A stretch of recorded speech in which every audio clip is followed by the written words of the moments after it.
Doran could still find the fire by smell before he could see its glow. That's how it started. Not all at once. A slow fading season after season, the edges of the world going soft first, then dim, then gone entirely. By the time the frost came that third winter, Doran couldn't see his own daughter sitting beside him. He was one of the best trackers the camp had ever had. He could read a broken twig from 30 paces, spot a hare's ear twitching in tall grass before anyone else even noticed movement. And now he sat by the fire, listening to a daughter he could no longer see. She didn't say anything. She didn't need to. Everyone in the camp already knew what they were all thinking. A hunter who can't see isn't a hunter anymore. So what happens to him now? You don't think about your eyes until they stop working. Right now, without any effort, you're reading this. Light is hitting your retina. Your brain is turning it into meaning, and you're not even conscious of the process happening. It feels automatic, permanent, guaranteed. It was never guaranteed. Not for you, and certainly not for Doran. For nearly the entirety of human history, going blind wasn't a diagnosis.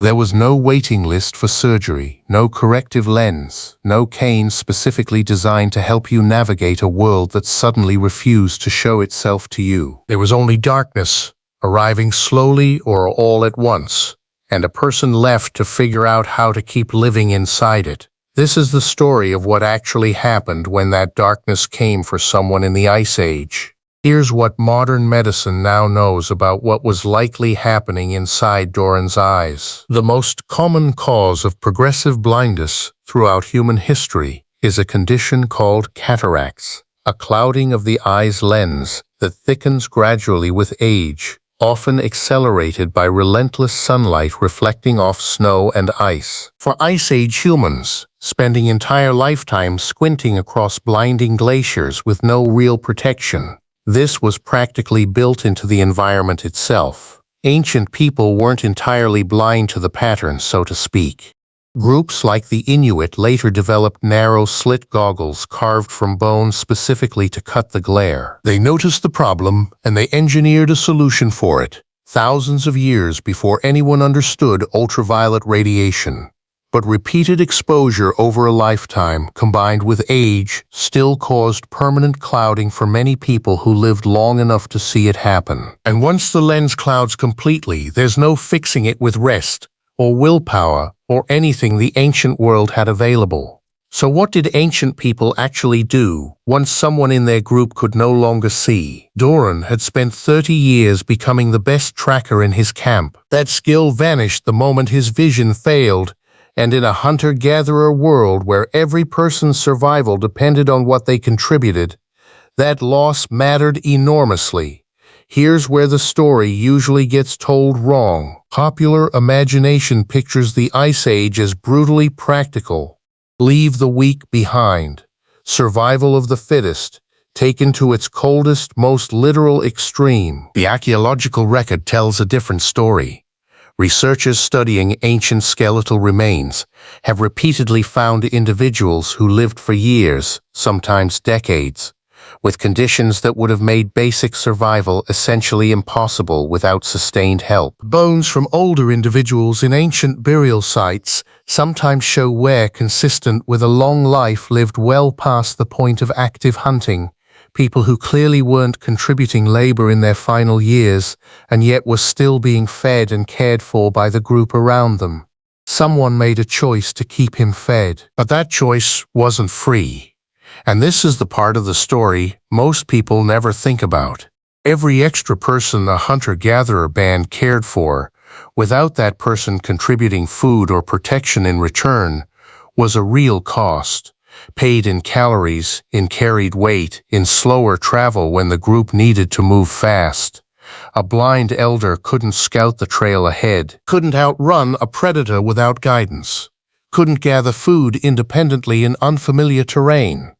So somewhere in every camp that faced this, a real difficult decision had to be made. Do you slow the entire group down for someone who can no longer see the danger coming? Do you leave behind the man who spent 30 years keeping you alive, the moment he can no longer return the favor? Or do you find him a new role, something his hands and ears and memory could still offer, even if his eyes couldn't? There was no universal answer. Some groups almost certainly made the harder, colder choice. But the evidence we do have, people who lived years past the point of being physically useful, tells us that at least some groups chose differently. They carried the weight of a person who could no longer see because of what he had once given them, or simply because he still mattered. Here's something that connects this ancient dilemma directly to today. Currently, tens of millions of people worldwide live with vision loss caused by cataracts, the exact same condition that likely took Doran's sight thousands of years ago. The exact same condition that stole Doran's entire world, that ended his career, that made his own daughter's face disappear from his life forever, can now be fixed before your coffee gets cold. A modern cataract surgery often takes less than 15 minutes, and vision is frequently restored almost immediately. The disease never changed. What changed was whether help could reach you before the darkness became permanent. And this is where Doran's story takes its hardest turn, because in his camp, no such help was coming. His daughter came to him one night, after the others had already fallen asleep, and asked him plainly what he wanted to do. Winter migration was coming. The group would be moving fast, over unfamiliar ground, chasing herds none of them could afford to lose. A blind man, no matter how skilled his hands still were, would need constant guidance across terrain that could kill an experienced, sighted hunter in a single misstep. Some in the camp had already started quietly suggesting he stay behind at the old shelter, with enough stored food to last until they returned in spring, if they returned that way at all. Doran had heard the whispers. He knew exactly what was being weighed, and by whom. So he made his own choice, before anyone else could make it for him. He told his daughter he would teach. Every young hunter in that camp still had things to learn that had nothing to do with eyesight. How to read wind direction by feel. How to identify 100 different animal calls in complete darkness. How to move silently by sound alone. He couldn't track anymore. But he could still teach the ones who could. The camp took him with them that winter. Scientists studying cooperation in early human societies often point to exactly this kind of moment as one of the reasons our species outcompeted every other hominin that ever existed. Not raw strength, not superior weapons. The capacity to find continued value in someone the group could have simply left behind, and the willingness to actually do it, even when it cost something real. You don't build a species capable of surviving 300,000 years of Ice Age winters purely on ruthlessness. You build it, in part, on people choosing to carry each other, even when the easier path was simply walking away. So what actually happened when ancient humans went blind?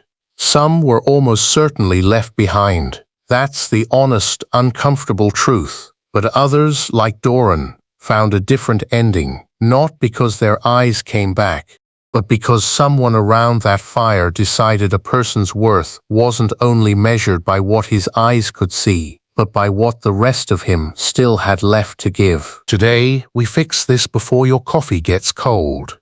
Back then, it took something much harder to find. Not a scalpel, not medicine, just people willing to see what was still worth keeping in someone the world had already stopped showing anything to at all.